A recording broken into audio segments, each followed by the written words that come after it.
बदतमीज बहू।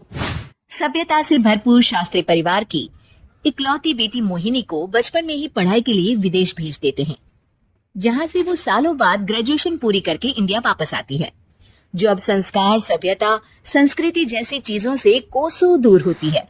एक सुबह मोहिनी शॉर्ट ड्रेस पहने, कानों में हेडफोन लगाए जोर जोर से इंग्लिश गाने गाती हुई घर में घूम रही होती है। सुबह सुबह भगवान का नाम लेते हैं, राक्षसों की तरह चिल्लाते नहीं। पॉप्स, आपको अच्छी गाने की बिल्कुल समझ नहीं है, सो ठीक है, चल पियो। अरे मोहिनी, पापा से ऐसे बात करते हैं क्या? सारी तमीज भूल गई हो। ओह मॉम प्लीज, इतनी बड़ी भी कोई बात नहीं हुई, सो डोंट ओवररिएक्ट। ऐसे ही दिन बीतते हैं जिसमें मोहिनी के तौर तरीके, रहने और बात करने का ढंग उसके मम्मी पापा को परेशान करने लगता है। भला कोई मानेगा कि ये मेरी बेटी है? रीति रिवाज और संस्कारों से तो इसका दूर दूर तक कोई नाता नहीं, और अब तो लगता भी नहीं कि कभी होगा। अरे ऐसे कैसे नहीं होगा? लड़कियां सारे नखरे अपने माँ बाप को ही दिखाती है, ससुराल जाकर उन्हें सब कुछ करना भी पड़ता है और मानना भी। पत्नी की बात शास्त्री जी समझ जाते हैं और कुछ ही दिनों में अपने से भी ज्यादा धार्मिक परिवार में निखिल के साथ मोहिनी का रिश्ता पक्का कर देते हैं। रिश्ता तो पक्का कर दिया, पर यहाँ मोहिनी को कैसे मनाएंगे? शादी ब्याह के मामले में आटे में नमक जितना झूठ तो चलता है जी। इसी तरह एक के बाद एक तिकड़म लगाते हुए दोनों मिलकर मोहिनी को शादी के लिए तैयार कर लेते हैं और मोहिनी निखिल की शादी हो जाती है, जिसके अगले दिन से ही मोहिनी दोबारा अपने पूरे अवतार में शॉर्ट ड्रेस पहनकर घर में घूमने लगती है। बहू को ऐसे देख सास की आंखें फटी की फटी रह जाती हैं। अरे ये क्या बेशर्मी है, हमारे घर की लड़कियां जींस तक नहीं पहनती और तुम बहू होकर इतने छोटे कपड़े पहनकर पूरे घर में घूम रही हो। सीरियसली मॉम, प्लीज आप अपनी इस 80 के दशक वाली सोच में मुझे इंक्लूड मत करो। हाय तौबा, एक तो बेशर्मी दिखाती है, ऊपर से सास के साथ जुबान भी लड़ाती है। अरे जल्दी कपड़े बदल कर आ, घर की पहली आरती तुम्हें ही करनी है। इतनी देर में निखिल भी वहां आ जाता है।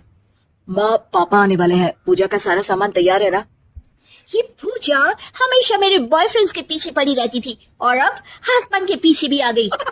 मोहिनी की बातें सुन सास तो अपना सिर पकड़ लेती है, लेकिन निखिल किसी न किसी तरह उसे पूजा के लिए कन्विंस करके कपड़े चेंज करने के लिए भेज देता है, जिस पर पूजा खत्म होने के बाद वो एक बार फिर अपनी शॉर्ट ड्रेस में आ जाती है।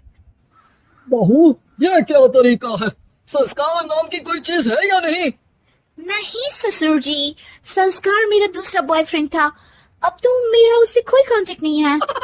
मोहिनी का जवाब सुन के ससुर तो भगवान नाम जपते वहां से चले जाते हैं, लेकिन सास बहू के बीच कहासुनी फिर शुरू हो जाती है, जिसे इग्नोर करते हुए मोहिनी घर से बाहर चली जाती है और देर रात घर वापस आती है। मोहिनी, मैं जानता हूँ कि तुम विदेश में रही हो और तुम्हें वहीं की आदत है, पर यहाँ चीजें कुछ अलग है। अगर तुम उस हिसाब से कुछ एडजस्ट कर लो तो सबके लिए सही हो जाएगा। I am not in a lecture mood. Good night. अगली सुबह मोहिनी देर से उठकर एक बार फिर उसी तरह सबके सामने आती है, जिस पर उसके सास कुछ बोले उससे पहले ही मोहिनी की दोस्त मोनिका और रेचल वहां आ जाती हैं। Oh hi darling, how are you? OMG, we missed you so much. I missed you too darling. Ram Ram, इन्होंने तो तुमसे भी छोटे कपड़े पहने हैं। अरे तुम लोगों के अंदर कोई शर्म लिहाज बाकी भी है या सब बेच खाई? मोहिनी, तुम्हारी मेड कुछ ज्यादा नहीं बोलती? इस पर मोहिनी की दोस्त उसकी सास का मजाक बनाने लगती है, जिसे सुन निखिल उन्हें जवाब देते हुए कड़वे शब्द सुना देता है और वो सुन के वो दोनों तो मुंह बनाए वहां से चली जाती है, लेकिन गुस्से से लाल मोहिनी वहीं खड़ी निखिल को घूरती रहती है। घूर क्या रही हो? तुमसे शादी की ये सोचकर कि विदेश में पढ़ी लिखी हो, घर में कोई पॉजिटिव चेंज लाओगी, अपनी करियर के लिए एम्बिशियस होगी, पर अपने इस बिहेवियर से उस पढ़ाई के साथ साथ अपने मम्मी पापा के नाम को भी डुबो रही हो। अगर तुम्हें ऐसे ही हाल रखना है तो यहाँ रहने की कोई जरूरत नहीं है। निखिल की बातें सुनकर मोहिनी रोते हुए घर छोड़कर अपनी मम्मी पापा के पास वापस आ जाती है। ससुराल में सब कुछ ठीक तो है? वो अपने आप को समझते क्या है? मोहिनी पर चिल्ला रहे हैं? मैं क्यों उसके इशारों पर चलूं? मैं अपनी लाइफ अपने तरीके से जीना चाहती हूँ और वो ना आप लोगों को मंजूर था और ना ही उन्हें है। तुम यहाँ नहीं रह सकती। अपने पापा की बात सुन के मोहिनी हैरान रह जाती है। हाँ, तुमने बिल्कुल सही सुना। अगर तुम्हें अपने इस घमंड, बेशर्मी और बदतमीजी में ही जीना है तो तुम यहाँ भी नहीं रह सकती। बेटी, मैं मानता हूँ हमारे यहाँ रीति रिवाज बहुत मायने रखते हैं और हमने उन्हीं के ओवरडोज से बचाने के लिए तुम्हें विदेश भेजा था। एक लड़की जो शादी करके घर और बच्चे संभालती है, उससे तुम अपने आप को ज्यादा समझ सको इसके लिए भेजा था। तुम उससे ज्यादा समझो और बनो, पर तुम तो किसी दूसरी ही ट्रेन में चढ़ गई बेटा।